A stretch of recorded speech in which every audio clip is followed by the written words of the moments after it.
Okay, I want to get to a couple of stories here that I think are very, very relevant. Here's the one headline. This requires special paper crinkling today because it's troublesome.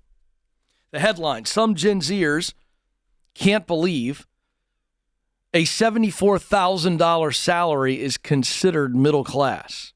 What is this about? A recent Newsweek survey indicated Gen Z didn't consider $74,000 middle class.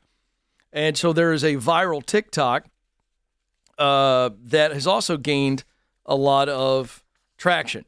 An Orlando real estate agent went on TikTok after sharing this Newsweek study. And $74,000 to a lot of Americans is a really good salary. Okay, and I'm going to unpack that for you. The video's gotten 8 million views and probably more since, obviously, we put this together for the show. And 41%, this is the Newsweek survey that he cites in the TikTok, only 41% of Gen Z respondents considered $74,000 to be middle class. Millennial participants of the study, 50% of them said that $74,000, sure, that's middle class. And then 61% of Gen Xers, that's my generation, and 73% of baby boomers agreed that $74,000 is middle class. So if you look at the people that have been working the longest, that's Gen X and the boomers, they go, yeah, $74,000 is a middle class salary. So let's look at what we know from the actual data, Pew Research and the Bureau of Labor Statistics. $74,000 falls squarely in the middle between $38,000 and $114,000, which is the range that the Pew Research Center defines as the middle class. So America's middle class defined right now as the range of, on the low end, $38,000, on the high end, $114,000. So if you look at that, $74,000 is there. It's right there, square in the middle of the middle class. So the discrepancy, so this is interesting. $74,000 is higher than the average Gen Z salary. So Gen Z's going, well, I don't think it's middle class. In the third quarter of last year, the Bureau of Labor Statistics found that the median salary, so that means it's right in the middle, it's not the average, it's right in the middle, of 25 to 34-year-olds was $52,000. So in this video, he goes in and he breaks down a theoretical monthly expense for a financially responsible Gen Zer, and this is what he came up with. A take-home pay of $4,300 after taxes.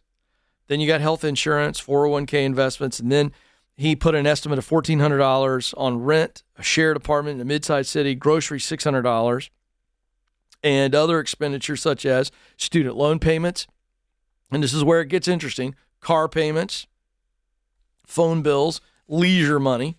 At the end of the month, the average Gen Zer would be left with about $650, a meager sum that would make home ownership a distant dream, he said. And so this guy is saying, and this is the deal, and it's not clear in this article, Alex, but correct me if I'm wrong. What's absurd about this is that Gen Zers think that $74,000 is essentially lower class. They don't think $74,000, and they're clueless. But that's what's absurd.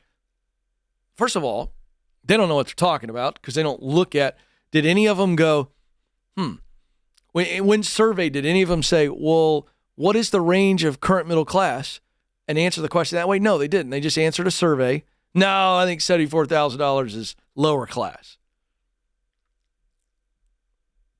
It's mind-boggling. So let's look at this guy and his numbers, okay?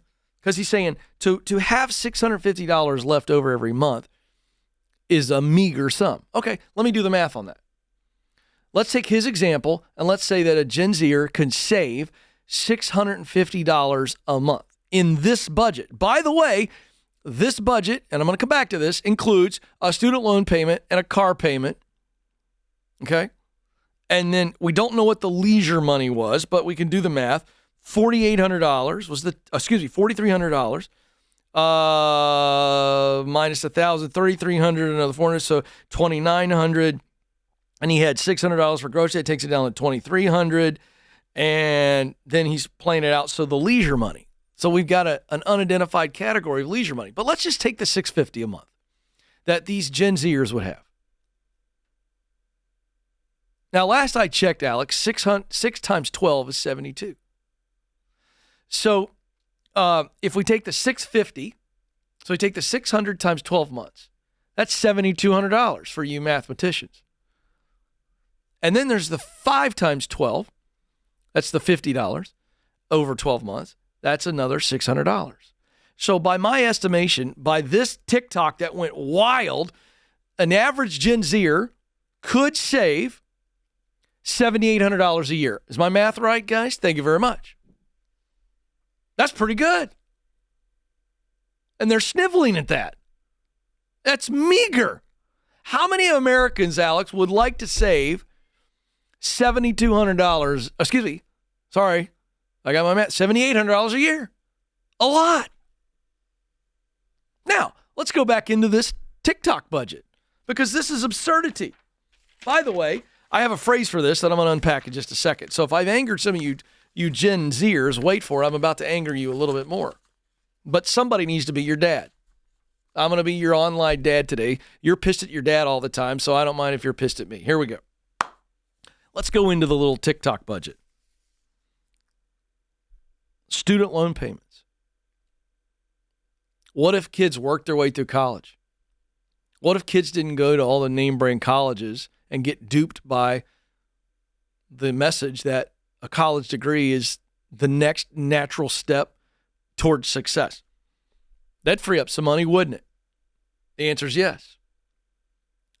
Real quick, Alex, I'm putting you on the spot. You don't have to tell me. You can tell me in my ear. Curious what the average, is there some data on the average student loan payment right now? I'd be curious because I want to plug that in. But let's say that the average student loan payment monthly would $500 sound too much? Between $280 and $585, according to this source. All right, let's split the difference, shall we? Let's go $400. So we found $400 that you didn't have to pay in student loan. Now let's talk car payment. I know for a fact, Alex, that the average car payment in America right now is over $700. So let's just call it $700. All right. So let's take the $400 student loan payment, the $700 car payment. That's $1,100 a month that I just found in this TikTok video. That's $1,100.